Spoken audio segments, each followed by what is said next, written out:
इस news के sponsor है hotel Medina, मक्का मस्जिद, Bijapur base, Solapur.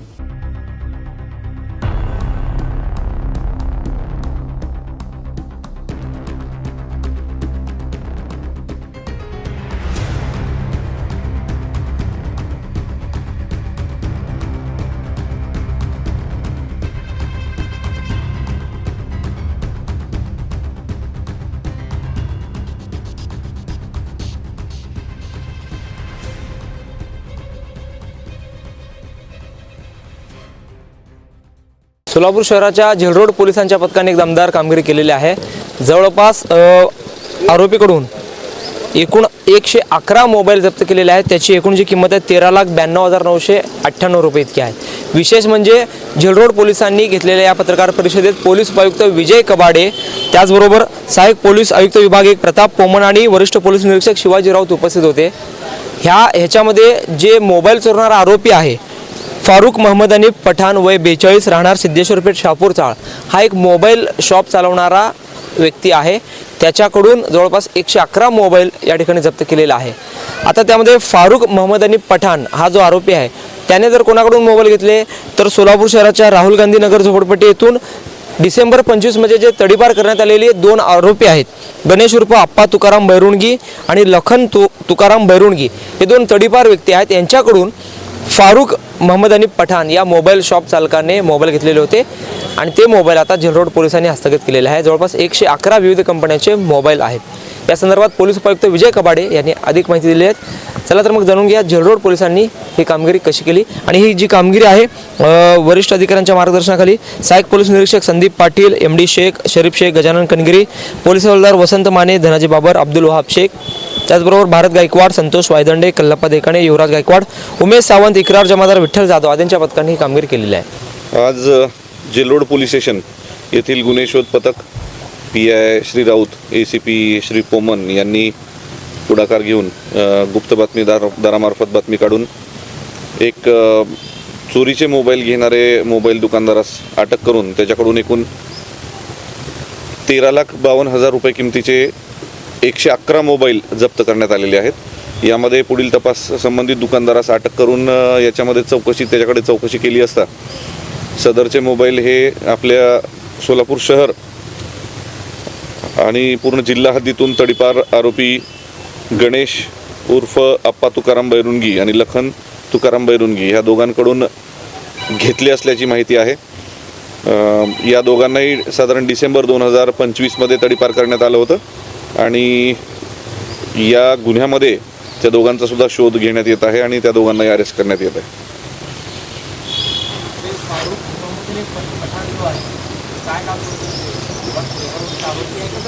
नाही, फारुक महम्मद हनीफ पठाण हा जो प्रमुख आरोपी आपण आज अटक केलेला आहे हा एक मोबाईल शॉपी चालवतो आणि हे चोरलेले मोबाईल हा संबंधित चोरांकडून विकत घ्यायचा आणि तो परस्पर विक्री करायचा आणि या सर्व चोरींमध्ये हा सुद्धा तेवढाच सहभागी असल्याचं दिसून आल्यावरून याला अटक करण्यात आलेली आहे। याचं पूर्वीच्या रेकॉर्डची माहिती आपण घेत आहोत।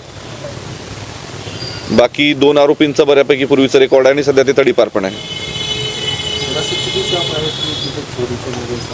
हा आता इनिशियली आपल्याला आता हा पहिलाच क्लू मिळालेला आहे। याच्या तपासातून अजून तसं काही निष्पन्न झालं तर त्या पुढील कारवाई निश्चित होईल। नाही, इतर ठिकाणचे सुद्धा याच्यामध्ये काही आहेत। सोलापूर शहरातलेच आहेत असं नाही, ग्रामीण भागातले सुद्धा आहेत, काही 1-2 विजापूरचे सुद्धा मोबाईल निघालेले आहेत। बऱ्यापैकी सोलापूर जिल्ह्यातले बऱ्यापैकी जास्तीत जास्त मोबाईल्स आहेत। ते गर्दीच्या ठिकाणी यात्रेच्या ठिकाणी, गर्दीच्या ठिकाणी, बाजाराच्या ठिकाणी जाऊन परस्पर नकळत हे मोबाईल काढून घेणे आणि मग तिथून निघून जाणे अशा स्वरूपाच्या चोऱ्या करतात असं प्राथमिक दृष्ट्या दिसून येत आहे। गुप्त बातमीदारामार्फत याची माहिती मिळाल्यावरून आपण त्यात वर्कआउट केलेलं आहे। काही मोबाईलच्या म्हणजे चौकशी अंती असं कळते की काही मोबाईलच्या सॉफ्टवेअरचा फ्लॅश त्यांनी केलेला आहे। आता अजून त्याचा टेक्निकल तपास होणं बाकी आहे, त्याच्यानंतरच आपल्याला एक्झॅक्ट सांगता येईल किती मोबाईलचा सॉफ्टवेअर त्यांनी बदलला आणि किती मोबाईलचा अजून नाही बदलला। सध्या आरोपी 1 अटक आहे, अजून 2 फरार आहेत।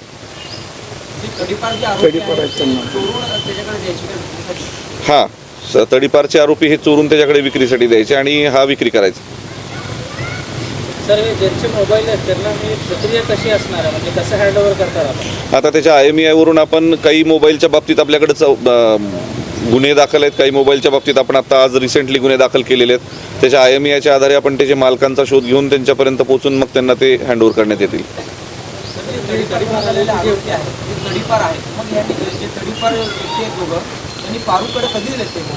हे फारुखकडे त्यांनी मोबाईल सप्टेंबर ते नोव्हेंबर या कालावधीत दिलेले आहेत आणि यांना तडीपार करण्यात आलेले डिसेंबर महिन्यात.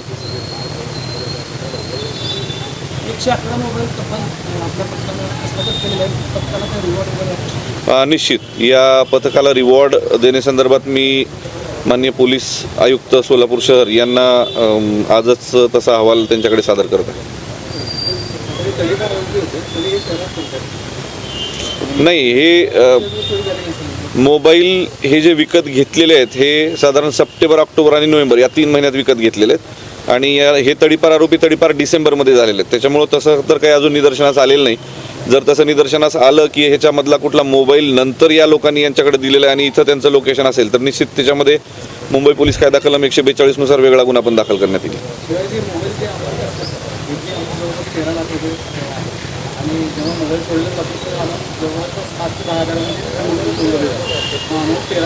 नाही, असं काही नाही. 5 ते 10 हजार नोंदवली जाते अशातला भाग नाही.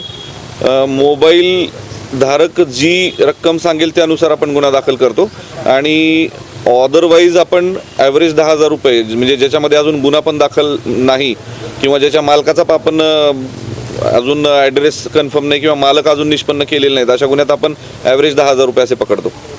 तर बऱ्याच ठिकाणी पुणे जे मोबाईल मोठ्या प्रमाणात खरेदी विक्री केले जातात, पोलिसांच्या दृष्टीनं हे किती घातक आहे, काय आव्हान करणार? नाही, जुने मोबाईल खरेदी विक्री करणं हे काही चूक नाही. जुने मोबाईल विक्री करत असणाऱ्या व्यक्तीकडे त्याची पावती आहे किंवा नाही याची खबरदारी त्या संबंधित दुकानदारांनी घेणं आणि तो मोबाईल चोरीचा नाही याची खात्री त्यांनी करणं आवश्यक आहे. अदरवाईज हा जुना मोबाईल तो घेऊ शकतो आणि परस्पर विकू पण शकतो, तर त्यात काही लिमिटेशन नाही आहे.